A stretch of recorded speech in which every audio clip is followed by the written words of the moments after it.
It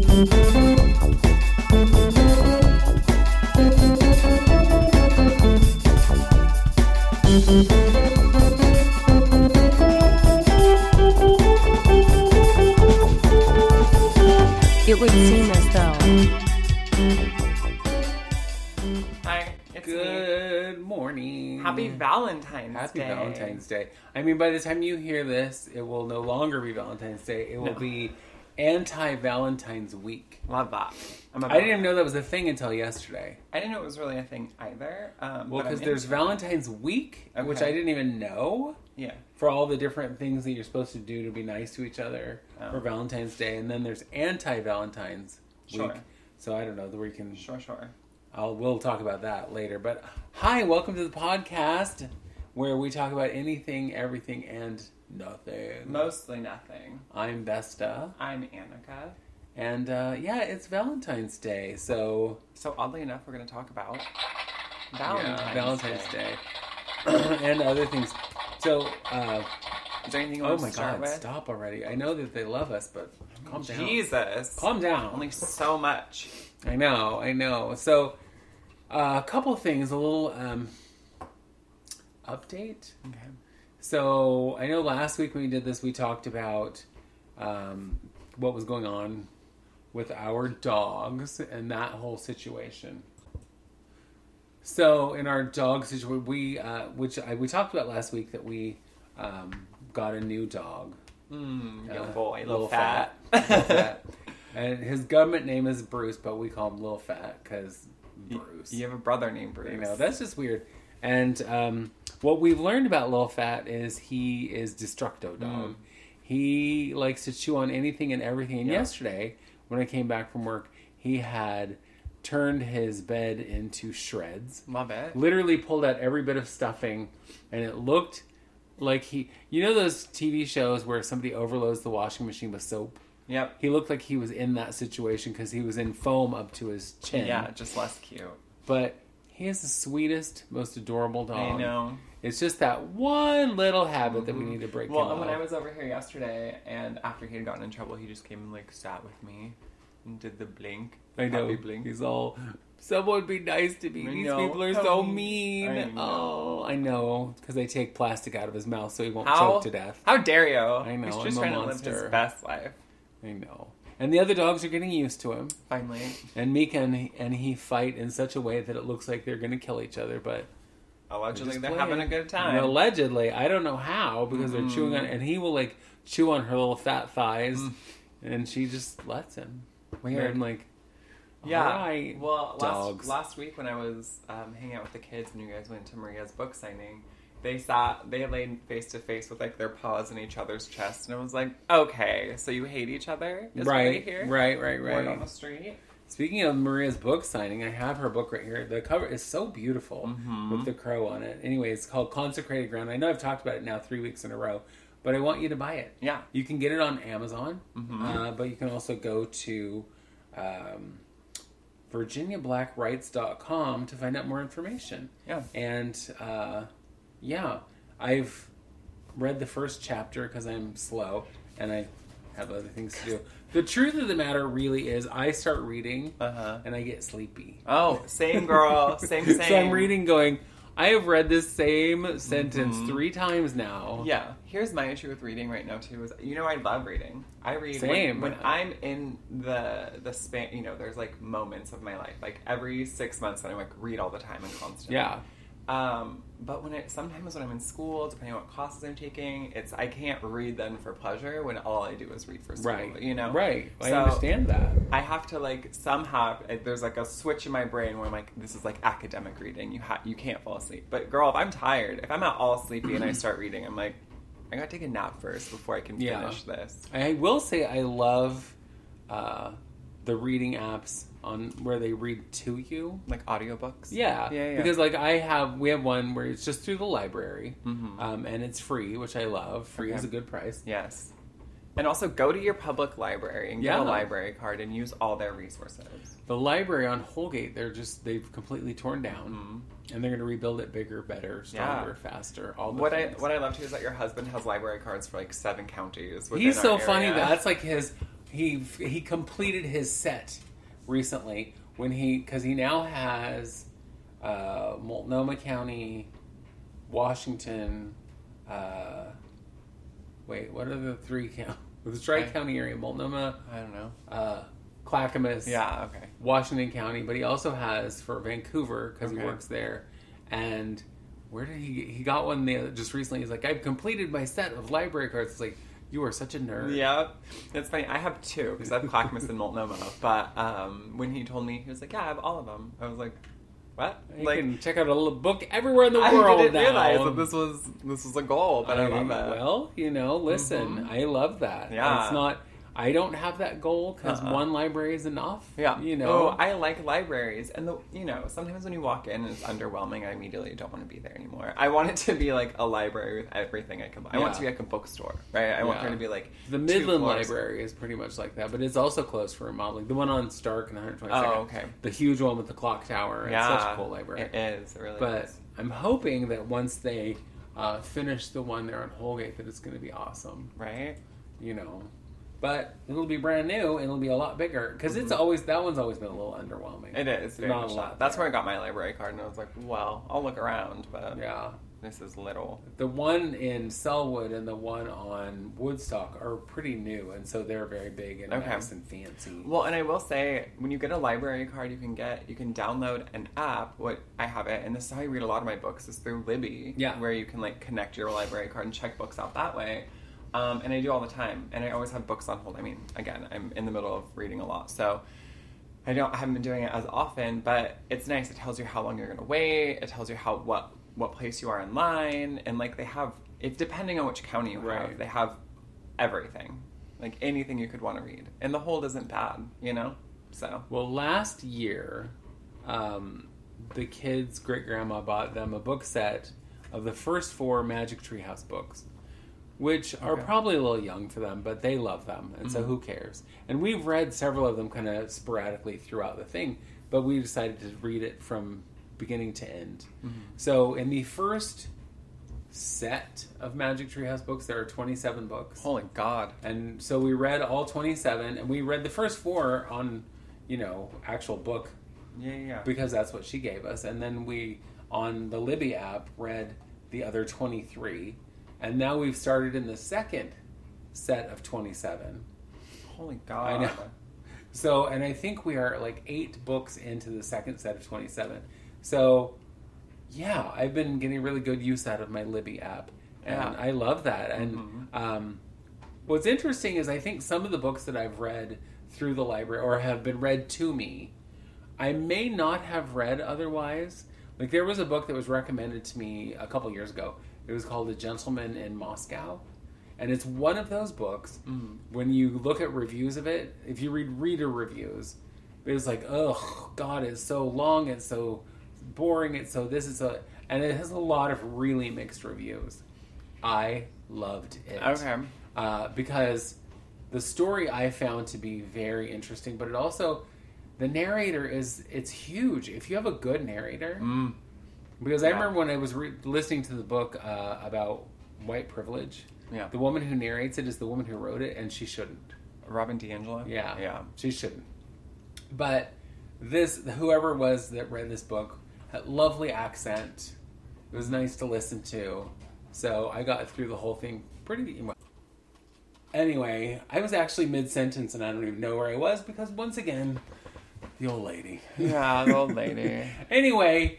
But I loved that book, and then when I got done with it, I was so surprised to read all these people going, ugh, I hated it.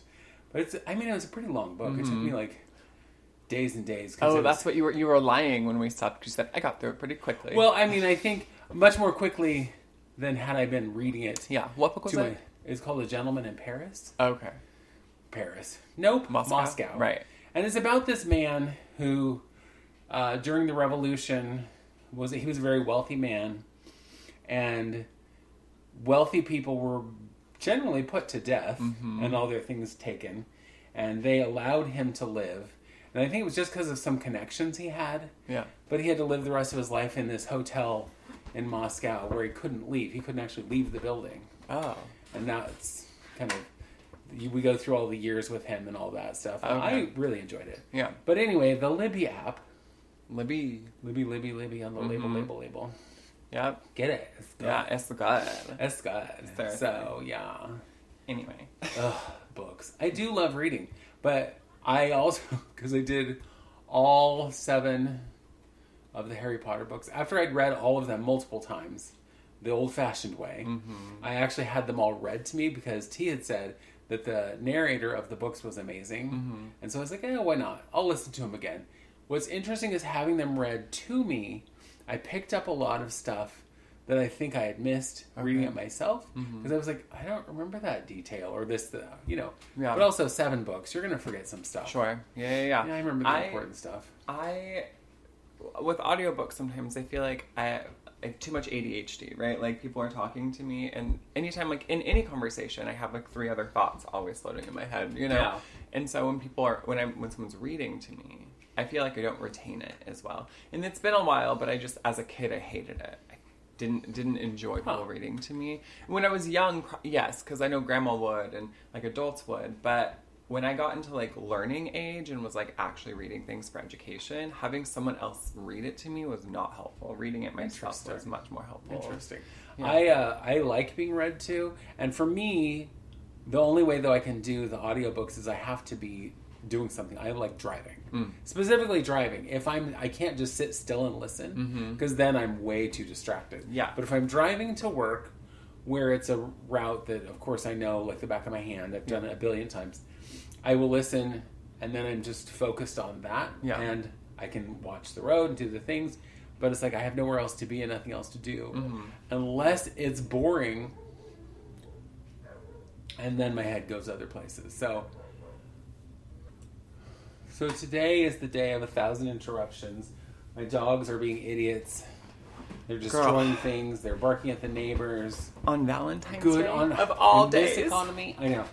Right? So last week, one of the things we talked about was the Green Book. And I had mentioned there's a documentary. Did you watch it? I did. Okay. It was very interesting. And I kind of think I was going at it kind of all wrong. Okay. Because the people, all the people they interviewed, well, most of the people they interviewed were black people. And they were talking about basically how great this book was. And I guess my thought where I was coming in from was, yes, it would have been a great tool, but how fucked up that they even had to have it. Right, but that mentality would have got you killed, girl. Yeah. That's why. Like, it's great because they got to live, you know what I mean? Like, it's not great the system we live in, but they got to live. They got to go and do things, you know? And so they talked about that a lot, and they talked about how every year if you were going on vacation or you always had to have it with you. Just to see, you know, your car breaks down, you need to know what garage you can go to. Yeah. You know, whatever it is. And they also talked about how sometimes there would be places that were listed in there, but only during they'd be like, well, they're good for in the daytime because they would be in sundown towns, you know. And as I mentioned last time, I was really kind of surprised that the bulk of the sundown towns were in the Midwest. Yeah. But apparently the biggest proponent of it was Missouri. Missouri was the star of the sundown towns, where they had more than 200 sundown towns. And it's like, Missouri's not even that big, is it? Aren't there like 12 people there? Also, who wants to go there? And that's why I always have referred to it as misery. Right. I've been there. Why? You know, I don't... You went there on purpose? Yeah, and I don't think... Here's the thing, 0 out of 10 recommend. Don't go. Like this. So your Yelp review of Missouri is a 1 star. Yeah, well, and here's the thing, I just like, what is... And only because you can't give it 0 stars. Mostly I was just like, why? Why do people live here? And being from the PNW, looking around and just seeing everything flat is like weirdly stressful to me. You know? Like seeing the horizon just go on forever is like not a comforting feeling. Maybe that's where the flat earth people come from. Maybe. Because they're like, look, I can see all the way to the ocean. Okay, wait, do you want to know an interesting fact? Sure. that from the deepest part of the ocean that we know to the tallest mountain is like 11 miles or something. Okay. That's not very long. Like, it isn't. Manhattan is longer, right? So if you... Yes, Manhattan is 13 miles. Right. So if, let's say there was some, like, cosmic giant and, like, he ran his finger around the Earth, he wouldn't feel it. It would feel smooth like a marble. Isn't that crazy to think about, though? He wouldn't feel the mountains or anything because it would be... So this cosmic giant's really big. Well, that's why he's cosmic. Cosmic. Girl. Right. Cosmic. But, like, yeah, that's, like, something that in, you know, like, scientific, mostly, like, sci-fi, right, is right. discussed. But it's true because it's not, there isn't well, that which much is why when you look at the Earth from a distance, it just looks like a blue Round. marble. Mm-hmm. Yeah. Well, that makes sense. It's interesting, though. Yeah. I had a friend who I used to work with long ago at the Embers who inherited property in Missouri. And I was like, well, so what are you going to do? You're just going to sell it and use the money to buy a soda? What are you doing? Yeah. You know? And he was all, no, I'm going to take my family and move there. And I was like, on purpose? Why? And it wasn't just Missouri. It was a trailer in a trailer park in Tornado Alley. Absolutely. That's all the things to say no to. Right. So you're going to move to Tornado Alley? Mm-hmm. What? In a trailer. And trailers are the first... Tornadoes, like, go for trailers, right? It's like genetic cleansing. But it's like, that's where they go. They head right for that trailer park. They're like, no one will miss that. It's, you know, a tornado touches down and all the trailer parks just, like, immediately shoot up in the air. Like, it doesn't matter where it's at. Right. Trailer parks are... Could be 10 miles away. Yeah, and somehow devastated.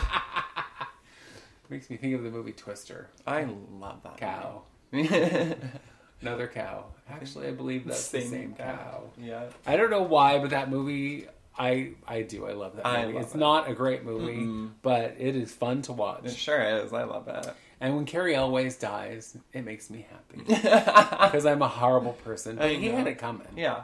I mean he was an asshole. I feel that. I get it. But, you know, I can't think of many movies where I want to keep Carrie Elways alive.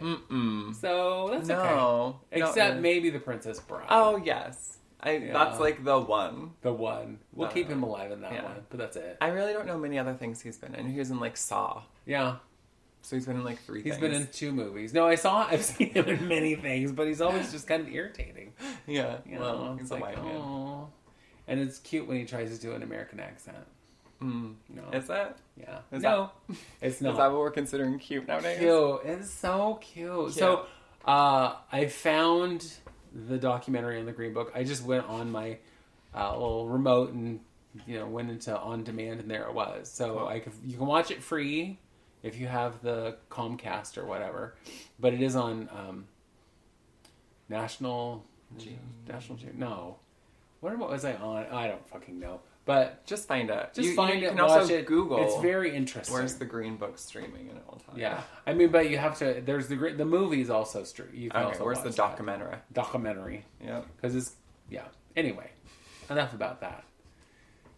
We're going to talk about Valentine's Day. We sure are. Because today in our world it is Valentine's Day, which it's funny to me. Valentine's Day is not one of those things that not a big deal, not a thing that I care about, really. Mm-hmm. It's just another day. Mm-hmm. I mean, if I get some chocolate out of it, cool beans. Love. But it's like I've never spent a whole lot of time thinking about it. When I was a kid, I remember back in the day, what we would do... When St. Valentine was still alive. When St. Valentine was still alive, right, in the 1600s. Interesting. Which was when I was born. I remember. Yeah, in 1600. In school, we were expected, at least in elementary school, we were expected to, get Valentines for all the other children in the class, right? And so, come Valentine's Day, you would make these little pouches or envelopes or whatever, kind of big, oversized, about the size of a manila envelope, right, and decorate them and do all their crap, desk, right, and then hang them on the edge of your desk. And that way everybody could come around and stick their little Valentine in there. And the notion was that everybody got everybody a Valentine. Okay. Which I think early grades that did happen. Except for maybe there was the kids who couldn't afford them, which is always fine. Whatever. Sure, yeah. But further along grades, I know is when it started getting a little dicey. Mm-hmm. Where it's like, if you were the unpopular kid that'd be me, Mm. you may not have gotten very many Valentines. Right. Now, I would still do Valentines for everyone in the class because that was what was expected. That was what we were told to do because it was like everyone or no one. Right. Because by the 8th grade, 7th and 8th grade, because I didn't we didn't have middle school, it was just K through 8. It was told to us, like, either do everyone or do no one, so that it's kind of even treatment. And I would have this fairly empty little envelope. It was sad. That is sad. But I do remember, I want to say it was 6th or 7th grade, that my mother, and I don't know how she found the time to do it, made cookies for every class that her children were in. And I'm one of 6. Yeah. Well, I grew up with 5 siblings. I have many more, but that group, that batch of siblings, that's a whole nother story. Hi, Linda. Hi, Linda. I didn't grow up with my favorite sister. She's, in Washington and, listening now. Although she did tell me that our podcast last week made her cry because we were talking about grieving and dogs and whatever. Yeah. Sorry I made you cry, sister. I love you. Anyway, but she made cookies for all of us to give out to all the kids in our class when you could still do homemade treats. But they were pink heart-shaped cookies and fairly large, but sugar cookies that had the names of every child Like piped onto them. And I'm like, what the... And I think about that now and I'm like, I have tried to make things with piping and it just looks like a mess. Yeah. Like I have a whole piping bag kit, the whole thing, and when I've tried to do fancy things on cakes, it looks like a fright. Yeah. And so it's like, it says, it's like, no. You just learned cursive. I'm just going to spread that out and pretend I meant to make a big blue blob on the top of the cake. Blue blobs are my favorite. Blue blobs are my favorite. But I remember that, and then of course, past elementary school, there was really nothing. Mm-hmm. Although I'm going to say my least favorite Valentine's thing are those awful little Valentine's hearts that taste like chalk. Agreed. I think they're made of chalk and Tums. I think they're cute in theory because I like the little sayings on them, but I think they're foul. They are foul. And I did find a thing on... I found a thing on Amazon where you could buy like giant ones. Well, I don't even want the little ones. No, why would I want a giant one? And I've also seen the ones where you can buy them with like snarky sayings on them. Those are my favorite. Now, if I'm going to have some, snark them up. Well, and so that's the thing. Growing up for me, as a kid, I loved Valentine's Day because I still to this day, I love getting like the little Valentines that you could. But that's the thing. They're cute. I want to give Valentines to everyone, and I don't care. Like the whole romantic thing is weird and silly as fuck to me. But I know there are reasons for it, but I just think Valentine's Day now, like most holidays, especially in the United States and the Western world, are just so commercialized. Yeah. That like it's hard for me to find the true value of this day. Well, the funny thing though about Valentine's Day is that's what it's always meant to be. Well, it was never really meant to be much else. Well, but here's the thing. Let me tell you a little ditty, and this is why it's considered like the holiday of love, right? Okay. So it's observed because to honor Saint Valentine of Terni, who was assassinated by the Roman Emperor Claudius II. Yes. Because he was a priest who, was like allegedly performing secret Christian marriages for Roman soldiers. Right. And preaching before. And the Christians were banned at that point from getting married because they want them to be pagan. Right, exactly. And so this is before Christianity was legal, allegedly. So then Sounds it became like a dreamy time. Agreed. And so now it's like, we focus on because he was marrying people in secret. But now the people who have to get married in secret, bitch, you want to like stone them to death. So I don't fucking understand. But no, that's true. Well, he wasn't the only Saint Valentine though. Right. Yeah. There was like they say the world of Google says that there were probably more than one. Obviously. Well, there was at least 2. Right. Right. So there was that one who I think is the most. Well, no. The most credited for being the start of what Valentine's Day is now. Yeah. But there was a couple others. And one of the things I read about that guy was I think the reason that it caught on and it really spurred on like the whole Christianity thing was while he was jailed, he allegedly... the jailer's daughter was blind, and he cured her blindness with a miracle. And so the jailer's entire family, and it's not like we're talking your little family of 4, we're talking his family of like 60, because it was him and all of his children and his relatives and his aunts and uncles, because they all became Christian after he performed this miracle and, you know, made the blind child see. And so that's, you know, of course, part of the legend that is St. Valentine. But I thought that was kind of funny, kind of, you know, it's like all of those things, all of the folklore that goes around those kind of things. Like, really, he cured a blind child with a miracle, and everyone's like, we're going to be Christian now. I want you to know that I have a harder time believing it because it is Christianity. Yeah. If anyone else told me a story in mythology about someone being cured of blind, I'd be all, okay, cool, I love that. That person was probably, like, magic, you know? But when I hear about, like, Christian saints and shit, I'm just like, no, you're pushing your agenda of control and the patriarchy, and I fucking hate it. Well, and one of the other things that he is credited with doing is the sending of Valentines, because when he would write love notes to his significant other, he would sign them "Your Valentine." Oh, yeah. Okay, that's cute. Yeah, and so that I think is a big part of it. One of the things I thought was kind of interesting was I was looking at some of the statistics of Valentine's Day. 85% of Valentine's Day cards are sent by women. 85%. That's huge. That means that only 15% of the cards are bought by, you know, men, husbands, boyfriends, whoever. It's like, oh, they need to snap it up. However, 73% of the flowers sold are sold to men. Okay, so women get cards. Women get cards, men get flowers. Blah, blah. Because I think men don't know, like, it's like flowers. That's lovely. Be original. Do something, you know, creative. Yeah. Well, I don't know. So I've never really celebrated Valentine's Day in the way that people think, like, as, like, a romantic couple. I just think I don't care. I feel like if I'm in a relationship, I want to, I don't know, you should celebrate that person and love that person daily.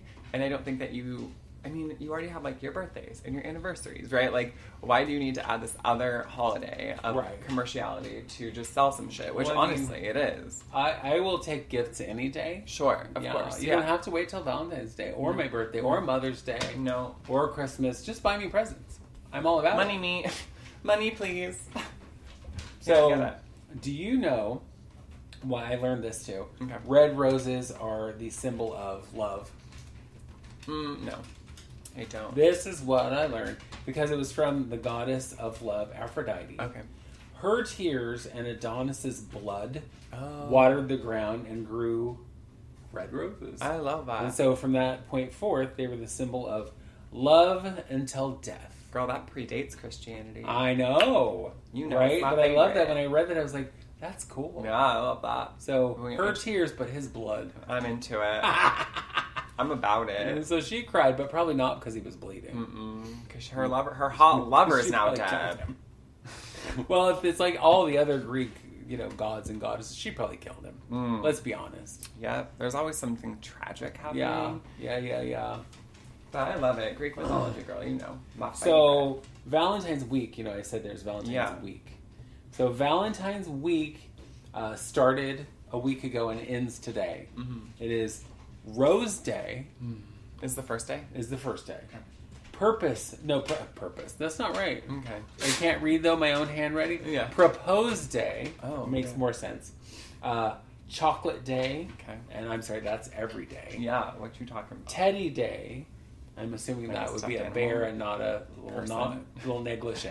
Or you have to go find somebody named Teddy that day. Teddy? I'm like, hi, are you Teddy? Are you Teddy? We're going to start dating now because your name is Teddy. Yeah. It's Teddy, but I'm going to dump you tomorrow because it won't be Teddy Day. Yeah, exactly. Hug Day. Okay. And Kiss Day. Oh. Gross, right? Why do you have separate days for all of them? I don't know. That seems Because why can't you do it all in one day? Give him a rose, propose, buy him some chocolates. Hug him, kiss him, give him a teddy bear. Yeah, call it good. Right. But tomorrow starts Anti-Valentine's Day. I love that. Day 1, Slap Day. Ooh, into it. Now, I was thinking it was just like it sounded. You just go around smacking folks. Ooh, dreamy. Because that does sound dreamy, doesn't it? Yes, ma'am. Just walk around, hi, slap to the noggin. So, it's a way to say goodbye to an unfaithful ex. So you're just like slapping them out of your head, out of your memory. I'd rather a real slap. That's less exciting. I know. Yeah. I've always wanted that big dramatic moment where you just slap someone across the face. Girl. I mean, You I know. have slapped a couple people across the face. Yeah. With But all, I want to leave a dynasty. handprint. Yeah, That soap opera slap. Yep. Where I the want your person's whole head spins to around. spin. I'd love it if your whole body spun and you like landed on the ground. She Big twirled. drama, you know. Yeah. Day 2 is what is day 2? Day 2 is kick day. Ooh. So if you didn't get them with the slap, you get them with the kick. Girl. Again, I'm And- going to do all these on the same day. So you're going to remove all the negativity and unpleasant sentiments left by your exes, Okay. or just kick them. Yeah, just kick them. I mean, I'm fine with that too. Third is perfume day. Now that seems like it should be in week 1 and not week 2, but it's to pamper yourself and have fun. So you're not waiting for somebody else, some partner, some lover, some whatever. What to I do love it is that for this you. is after Valentine's Day, so they're like, "Oh, you were sad. Well, here, pamper yourself." Like Yeah. it just. But you is have to silly. wait till this day to do nice things for yourself, please. You know, that's one of the things that actually makes holidays kind of tough, is because now that we are, you know, not young people, and well, I mean, you're way younger than me, but now that we're not children, if there's something you want, I know if it's me, I usually just get it. Gavin and I were just talking about this. Like he was like, "If I want to buy a present for somebody, I'm just gonna buy it. You know, I don't need a reason. But also, or- if I want something for myself, I'm just gonna get it. I'm yeah. probably gonna get it. Yeah, that's like his MO. I love it. I think that's cute. Do it, right? I think, Yeah. well, I mean, granted, if you have the means, do it, right? Don't like put yourself out of a home because you're just doing what you want. But Right. I think, Well, yeah, be if you- reasonable. If you want something, Do get it. I don't know. Right. So come Christmas time, birthday time, all the things, it is a little hard to buy each other presents. Yeah. Because it's like, well, what do you not have? Yeah. And so we have started doing what my good friend Delta Work refers to as disappearing presents, where it's experiences, or it's a dinner, or it's a theater, or it's a whatever, where it's like you get this thing and you have an experience, so you're not just piling up more crap. Right. Because there's so often, we are just piling up more crap. Yep. I mean, it's rare to find something where it's like, oh, I can actually use this thing. But I also, you know, I don't want it to be utilitarian. Don't mind me a vacuum, because I would be not real happy about that. I don't have one. Besides, but- besides, I don't really like to vacuum. Yeah, so what are you saying? My house is a big dust ball because I won't vacuum. Okay, so what did I say? Oh, perfume day was the last one. And then we have flirt day. Okay. Flirt day is basically where you're just trying to connect with other people, but in a fun, flirty way, and to kind of get the, you know. No thanks. No, I've never been any good at flirting. Oh, really? No, because I don't know when people are flirting with me. Oh. Because I'm stupid. Right. So, but it's like, really, unless you're obvious and you're like, hey, stupid, I want to fuck you. I don't know. I just think people are being that's nice. flirting, girl. No. But you have to be pretty obvious for me to go, oh, wait a minute. So, That's so I funny get to it me. here. Yeah. You're hitting on me. Because unless you're obvious, I don't know. But working in a bar for 20 years, people are nice to you and they smile at you and they do whatever. It's like, I don't know. Are they just being nice? That's funny. I used to say that flirting and sarcasm were the only ways I knew how to talk to men. So, I mean... Well, and I feel like with talking to men, men previous to being married, Right. that I was probably flirting, but I wasn't trying to be flirty. Yeah. But that's, whatever. Oh, agreed. But anyway, so flirt day, and then confession day. What, do you have to go to church? Well, you can apologize for previous mistakes. Well, my previous mistakes are all my previous marriages. So, Girl. whom I apologize to myself. Oh, I'm going to absolve myself of my nonsense. Yeah, of my does bad this mean we get to choices. go to heaven now? We confess, you're absolved. Go to heaven. I've absolved myself of all of my mess that I've made. Then missing day. Okay. So you can tell someone how much you miss them. Again, this is Yeah, I would do that just any day. I like to just send people messages randomly and be like, I love you, I miss you, Yeah. whatever. Well, I also feel like Anti-Valentine's Day. I was thinking like, I know, it should be kind of the opposite, huh? yeah, let's wear all black and go to like, a dance party about fuck love, or whatever. Like, Right. this just seems stupid. This I is just know, like, take and care then- of yourself. Day 7 is breakup day. Okay. Well, Wow. and now I would also think like slap day and kick day, those would be obvious. But it's also, you're supposed to emphasize the notion that despite all things changing, life and the will to live do not change. or should not change. Oh, okay. They do change, but they should not. Well, now you're casting judgment upon me. So we're going to call today Interruption Day. Mm-hmm. Between my mother and the dogs. Mm-hmm. It's like we have to stop every 10 seconds to... I know. Irritating. We've been here for 2 hours and we're only 34 minutes into a Right. We started this yesterday. 24 hours later. We've... Yeah. Yep. But here we are. And so today... Well, by the time you listen to this... It will be, if you listen to it on the first day, it'll be slap day. Oh my god. So we have decided, and by we, I'm using the royal we, I've decided that tomorrow I will make it a point to slap someone. Ooh. I don't know who. Oh my god. Maybe should it be a random stranger? Are you planning on fighting them afterwards? Well, I can't run. So I guess I'd have to, huh? Yeah. Fight. What if I did a drive-by slapping? Oh, just out your window. Right. Just clothesline them. I'm about it. I think you should do that one. Okay. And then speed away. And kick day, well... Easy enough. I'll leave that one to you. You have longer legs. Mm-hmm. And kick the head off a bitch, you know what I'm saying? Right. Anyhow, so happy Valentine's Day. Get all the chocolates, get all the yummies, do all the things. But more importantly, do it for yourself. Yeah, honestly. And if you have a partner, just love your partner all the time. I don't know, like... Yeah, I think it was last week, I was at Costco, and I saw this big bag of Godiva hearts. And I was like, I need that for me for Valentine's Day. So I bought myself a big bag of chocolate hearts. Yeah. You know, but dark chocolate, of course. Yeah. For Valentine's Day. And it's like, yeah, I'll be nice. I'll share, like, you know, a couple of them. Because, you know, there's only, like, a giant bag of them. Yeah. I can give everybody else, like, a heart. Here's your one heart. Here's my 40 hearts. Yep, so we're good. You mean it. Well, we talked about this yesterday, but you know, my favorite thing about Valentine's Day is that on February 14th of 1779, Captain... So that was when I was in high school. You know, it makes sense. All these white people, you look like you would have got along real well with them.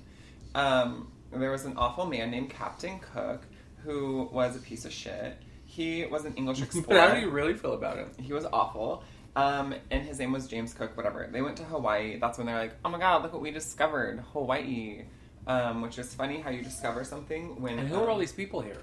I know. Where people already live there. Anyway, so on February 14th of 1779, he was murdered by native Hawaiians on account of because he tried to... he was trying to kidnap the tribal chief, which is fucking stupid, in response to some unknown person stealing one of his longboats, or a smaller boat, and a scuffle broke out, and Captain Cook was stabbed in the neck and he died. That usually will do it. Yeah, stabbed in the neck and died on the beach because they were trying to flee, but Native Hawaiians said, no, absolutely not. So today is stab day too. I'm about it. I'm going to kill some dogs today. So it'll also be dead dog It's day. You know, it's like I hear the dog in the other room just whining, and I'm like, I can't today. That is enough. So Captain Cook was stabbed on this day, and what year was that? 1779. Okay, so just a couple minutes ago. Just a couple minutes ago. Yeah, but sure. I love it. Kill the colonizer. I don't give a shit. No. Yeah. I mean, that seems right. I think had more colonizers been killed, it would have, life would have been better. Well, and here, this is, I know, sidebar, but what's interesting, especially about North America, is that the tribes that, bow and arrow, the Europeans were, like, taken aback by it because they had, like, muskets and shit. You know what I mean? Like, you had, like, load it took a minute, blah, blah. But with bow and arrow, indigenous people were, like, quick and could kill multiple people. Opposed to, like, hold on one second, I gotta load. Hold on. Now, if you just stand there for a minute, I'm going to get my powder and my pellets and my little thingy, tamper thingy, and then in probably 10 minutes, I'll be able to shoot you. But it'll take me 10 more minutes to shoot the next person, so hang on. So just wait. Line up. Could you be patient, please? Yeah. I'm going to kill as many people as I can. 3, because I have like a half an hour to be... Yep. No, I'm sorry. No. As natives, we're still taking out people. I'm about it. Good sound effect, by the way. Thank you. Yeah. That's my next... What is it called? A Foley what is it? You know, when people do sound effects for music. Oh, yeah. It's like a Foley artist or something. I'm going to do that. That's going to be it for you. Yeah, that's my big career. I studied to do this. I've gone to college for 12 years so that I could make noises for movies. Well, girl, they make money. That is true. That is true. And listen, you don't ever have to be on camera. About it. So you don't even have to put your makeup on that day. Oh, what a dream. Just How sit and easy. make strange noises and people go, what was that supposed to be? I love... Watch the movie. I love when you see the movie without the sound effects. And then you see what the people are doing to make the sound effects and you add it together and it's amazing. Yeah. I remember one time when I was, I don't know. I was young. Like under 10. So turn of the 1800s. Right. Well, TV had just been invented. But there was this movie that was released on television and it didn't have any background music. Weird. They intentionally did it with no music behind it, no score, which made you really realize how much everything really kind of depends on that music to make you tense, to make you happy, to make you whatever. And as you know, because if you listen and without even watching what's going on, you'll see kind of what's coming next by the music. Well, this entire movie had no music. And the idea, I think, was just to try to, this pure experience of without them manipulating you into being scared or sad or happy or whatever. It was weird. I feel like it was kind of unsettling. It kind of was, because at the end of the movie, you're like, what happened there?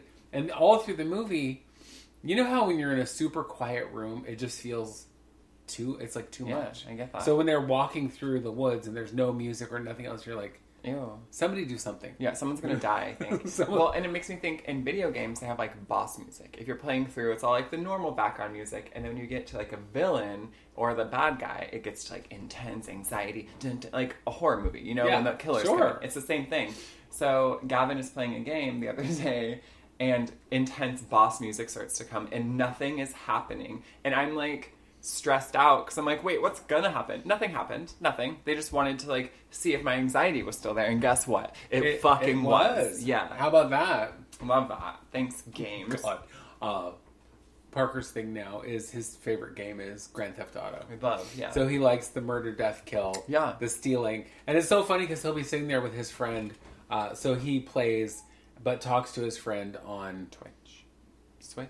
No. Discord. But he'll say things like, you know what, why don't we just go ahead and go rob some stores? We can kill people after school. I'm like, that is not a sentence you expect to ever hear your children say. No. I mean, unless you're like Ma Barker and you're just like, but let's just go rob some stores for now. I feel real good about that. I'm glad that I'm making the choices to allow my child to play games where he's robbing people and killing people and stealing cars. You know? Now, what's funny is sometimes he'll let me play. And for some reason, I'm a very good driver in real life. Sure. In video games, not so much. I can't seem to keep the car on the road. So I like to run people over on the sidewalks. Same. I mean, not that I wouldn't do it in real life if I thought I could get away with it, because I think I would. But it's like I'm running over people and knocking down light posts and taking out entire, houses and whatever. Yeah. That's good times, I'm about man. it. Yeah, that's fun. I mean, I'll steal, of course, one car so I have something to drive. Yeah, I get it. And I don't have the money to buy a car in this game because you have to do stuff. And life is hard. Yeah. So you just have to do what you do, girl. Do what you do, so just run people over, steal their cars. Yeah. Whatever. Yep. It's all good. True. It's all good. I don't love care. that game. I remember playing that game like years ago here. Have you ever watched, and I feel like you must have, I feel like I told you about it years ago, Coco Peru. Oh my god. Playing Grand Theft Auto. It's so good. I fucking love her. For those of you who don't know, Coco Peru is a legendary drag queen. And when I say legendary, I mean it in the real sense of the phrase. She's been around forever. She's genius. She's hilarious. But she has different videos on the YouTube. And if you look up Coco Peru plays Grand Theft Auto, I almost died. I was laughing so hard. I couldn't even keep my eyes open. I was laughing so hard. I was crying. Yeah. Because, of course, she's playing and she's like, why did they rob that girl? That wasn't very nice. What are they doing? She's doing a running commentary through the entire thing. Yeah. I thought I was going to die. I laughed love so her. hard because She's she is so funny. funny. Yeah. I got to see her in person one time. First time I saw her was in the movie Trick. Okay. No, first time I saw her was on stage in the beginning of Tu Wong Fu. Oh, yeah. Tu Wong Fu, thank you for everything, Julie Newmar. But she was in a movie called Trick where she actually had lines, and she was a character other than just angry girl on the runway. But from that time forward, I've seen her in a million things. Yeah. But I've also we went to see a Peaches Christ production of Steel Dragnolias. Oh my god! Where Coco played the Weeza role, the Shirley MacLaine role for those of you who've seen Steel Magnolias, and oh my god, it's so funny. Well, first of all, a bunch of drag queens playing, kind of something from a classic movie that you've seen a million times. Yeah. But it was super funny, and in person, she's even funnier because it was her, of course, Peaches, and oh god, I'm blanking on her name. Heclina, yep. Heclina is also Didn't we hilarious. Watch Whatever Happened to Baby Jane together? Yes. Yeah, that was... With Bianca Del Rio and Heclina. Yep, killed me dead. That was so funny. I love, though, that at one part of it, the audience just... something didn't work. Was it a door didn't work or something? Something, yeah. One of the parts of the set didn't work, and so they had to just, walk around the edge of the set, and then they're all cracking up. And for me, with those kind of shows, when you get to a moment where the people on stage can't even say their lines because they're laughing so hard, because then the audience is laughing so hard. Yeah, I love it. When we saw Hokum Pokum, the Peaches Christ version of Hocus Pocus, and Bob the Drag Queen played one of the three Sanderson sisters, there's a moment in the play where I was like, I'm pretty sure I'm going to die. I'm going to die. Because it's the scene where they hang all three of the sisters. And she's standing there with a rope around her neck, and she just goes, I'm sure I'm not the only one here feeling uncomfortable about the black man on stage with a rope around his neck. And takes it off, and it's so now I'm just going to pretend to die. I love it. I laughed so hard, because it's that is not a moment I would have even thought about that particular thing, because, it's a comedy, but then we're lynching a no. That's so funny. No. I'm dead now. I love that. Also Bob. Oh, hilarious. Bob Love Bob. If you don't know who Bob the Drag Queen is, Google. Honestly, Google. Bob the Drag Queen is... Watch season 8 of Drag Race. One of my friends and I, we every time we get together, that's pretty much our main topic of discussion is Drag Race. And so we will, every Sunday or Monday, talk about the weekend before's Drag Race, whatever. Well, when I saw her a little while ago, we were talking about the seasons, and I've seen every season. Multiple times. And she was like, oh yeah, I've never seen season 7 or 8. And I was like, wait, what? And she goes, well, yeah, because I heard season 7 was boring. And I don't know why I didn't watch season 8. And I was like, I don't know either, because that's the season where Bob the Drag Queen wins. Yeah. No spoiler, but... It's been out for years. But Bob. Bob. I'm sorry, but Bob is amazing. But season 7, of course, it is one of the seasons that gets a lot of crap for being a terrible season. But it also produced some of the most iconic queens of Drag Race, like Trixie and Katya. Yeah. And season 8, season 8, Bob and Kim Chi and a couple other people that have gone on to, huge fame. Huge fame, yeah. Well, and Kim Chi, who, again, don't know who she is, Google, and don't look up she's not the fermented cabbage. Which is delicious. Delightful. But she is this amazing makeup artist who, she was already internet famous before she went on Drag Race as being a makeup artist. Yeah. And then she did Drag Race and did really well, got all the way to the finale. And then, but she didn't win because Bob the Drag Queen won. But she then started her own makeup company. And her makeup company is the first drag queen owned makeup company to be in mass market. So it's like CVS. Wow. Right. That's huge. She is the only one at this point who's at, you can go to the drugstore and buy some kimchi makeup. And it's amazing makeup, by the way. Interesting. It's really good makeup. Yeah. Because there are several who started makeup, like Trixie has her own makeup line, which is also really good. But Miss Kimberly Chi is the only one to be in the mass market now. That's interesting. So yeah.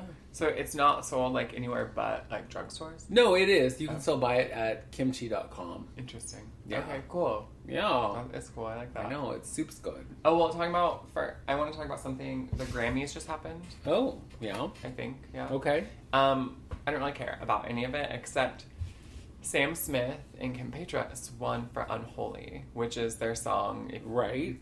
Google it. It's great. It's catchy. But Kim Petras is a trans girl. Yes. And she was the one who got to accept the speech. And so she's the first trans woman in history to accept a Grammy Award. Isn't that exciting? love that. I know, snaps for her. I mean, it's 2023. It's about time. Uh-huh. And she's, like, beautiful and great. And I've had people ask me, like, oh, I thought the performance was boring. Because did you watch any of it? I have not watched it. Their performance, I think, is kind of cool. They're, like, it's all the devil and it's dark and there's fire. And, like, Kim's in a cage and whatever. It's cool.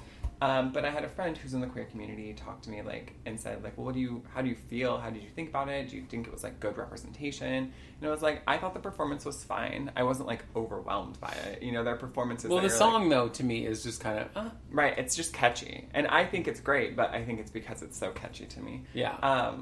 But the performance was great. But, you know, there are performances that literally, like, choke you out because it's so amazing. But it was good. It was fine. But I was like, I'm also not going to be hypercritical of a trans woman and a non-binary person who are performing at the Grammys and winning awards. You know what I mean? Because just that in itself, because Sam Smith is non-binary. Yeah, but Sam Smith also very openly queer. Yes. From the day they came on the scene, and has been winning awards and getting, you know, selling albums. And Kim, is it pronounced Petras? Because I've only heard it said Petras. I'm not sure. Okay. Call it however you want it. The fact that she is being played on your regular radio stations, all the time. that to me is amazing. Because the first time I heard her and her and Sam Smith song on Z100, which is, you know, our local rock pop station where it plays all the popular songs 1,000 times a day. Yeah. So in case you haven't heard it enough, turn it on and it'll play again the next hour. But the first time I heard it on there, I was like, wait a minute, that's Kim Petras.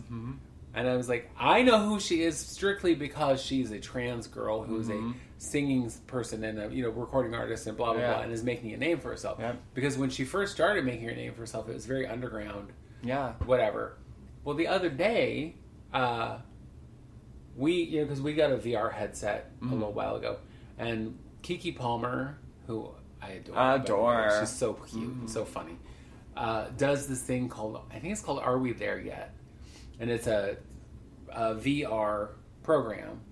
And one of the things she's on the commercial she's talking about is going to a Kim Petras concert. And I'm about like, it. So VR, which is huge, you know, is a huge brand. And obviously, because he was talking about going to a Justin Bieber concert and a Kim Petras concert on the VR. So you can see them like you're there. Yeah.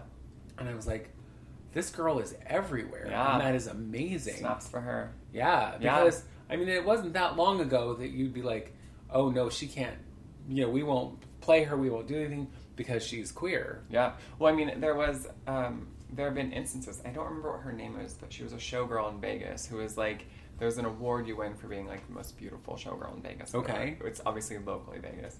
But she was a trans woman, and when they found out she was trans, they like revoked her title, and basically everyone fired her because she was trans. And again, you could look it up, I just don't remember what her name is, but this was also like 80s, 90s.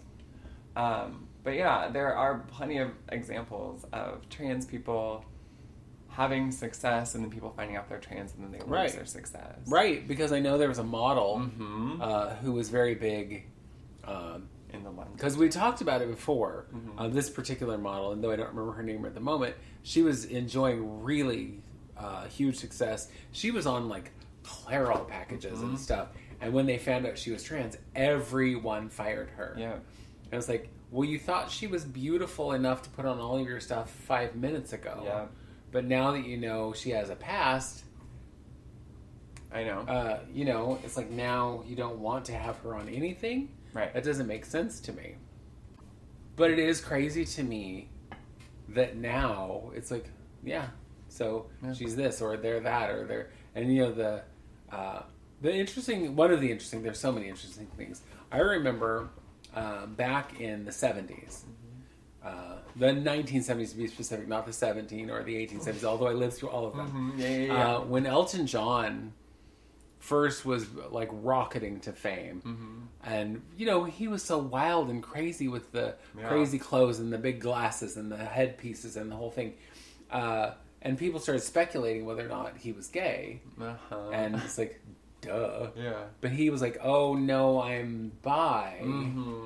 But so many people at that time who were very obviously queer would be like, oh no, I'm not queer, I'm bi, so that there was like less offense somehow to the straight people, or less problematic, which I'm like, why is that any less? That doesn't make sense. And then of course later he was like, yeah, just kidding, I'm gay. Oh wow. And then of course Freddie Mercury married a woman, and that was also kind of the thing, is like these people all a long time have been married to, had a beard, as they call it. Which, by the way, is a phrase I only learned a few years ago. It's like to hide the fact that they were queer. And now it's just out there, and I love that. Agreed. So I do love that. I love how times have changed. And I know that that's one of the things that is causing the biggest problem with the folks who want to, ban drag queen story hour. And because as it becomes more and more mainstream, all those right-wing folks realize they're losing the battle to keep everything like them. Well, and that's to be, the norm. Yeah, well, and that trans argument of like bathrooms and, like grooming children or trans children on like their gendered sport is not really anything. It's not about trans people, because there's, such a small percentage of trans people. It's a very niche subject. And like, why are we focusing on it? And if people cared that much about saving the children, where was the uproar when Toddlers and Tiaras was huge and on for years, and there's God, that to me is gross. Agreed. Or where's the uproar about the Catholic Church? Or where's the uproar, about senators? Like, I don't understand, like, why. It's because it's niche, and you're already othered by everyone else, so it's easy, Well, right. But it's so silly to me. Because it's easy to say, okay, this group is evil. Because where it's probably also not very known about in their lives, in their world. They just know different, weird, whatever. But it's like, go to a drag queen story time at the library. You will find there's none of the scary things you think is happening. No. It's just some queen reading a book. Right. That's all. And it's just reading. And it's not like they're reading subversive books. No. It's just reading, for Christ's sakes. Mrs. Kasha Davis, who I talked about a little bit last week, she's one of the ones who does it. And she's also working on a children's program, which I can't remember what it's called, Imagination Station. Cute. Because I remember it's the name of a store that used to be in Clackamas Town Center. Okay, but she's like, kids, when they come to see me, they're not going, oh, why is that man in a dress? And they're looking at me going, oh, that lady has big hair. Or that lady is sparkly. And that's it. They don't care. Kids take things on face value. They're like, oh, the lady with the big hair and the sparkly dress is reading a story. How fun. Well, it's because adults are just like putting their own sexual issues and their own gendered scripts onto children. And children, by that point, up until they're like preteens, teens, that's not their thought process. Not until like hormones start raging do they then feel like they understand more sexuality or see that in the world, opposed to not now, not when they're little kids. And I know we're almost done, but I think to children who are raised around queer people and drag queens and flamboyant drag queens, which I think is just drag in general, they're more well-rounded. They're more respectful. They're more, fight for the cause, right? Like, I don't know children who are raised by or around drag queens who feel like they were ever threatened or not safe or in danger. Because if you know anything about queer people, they're always in danger. And so why would they make another fucking child feel like they're in danger? Right. I know specifically my children, because they've been to drag shows and they've, been to Pride multiple times, and they've been, around many drag queens. Like, they went to a birthday party just a few weeks ago where there was drag queen bingo with their good friend Poison Marie Waters. It's like they think nothing of it other than, oh, cool, Poison's going to be here. It's like when we went to see the Nutcracker And, you know, it's like we're sitting there amongst all these white folks who I'm sure are just expecting your regular Christmas ballet. And my children open up the program and they're like, oh, Poison Waters is in the show. And for those of you listening out of state or don't know, Poison Waters is a very locally famous drag queen.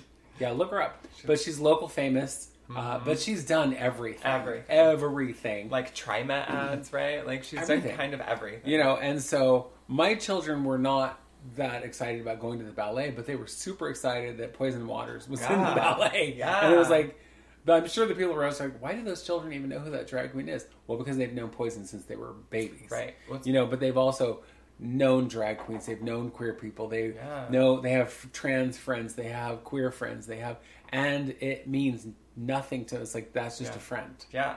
So, and they're just, exposure is not bad. Of course, don't expose your children to things they shouldn't be exposed to. But, like, drag queens are not the thing. You know what I mean?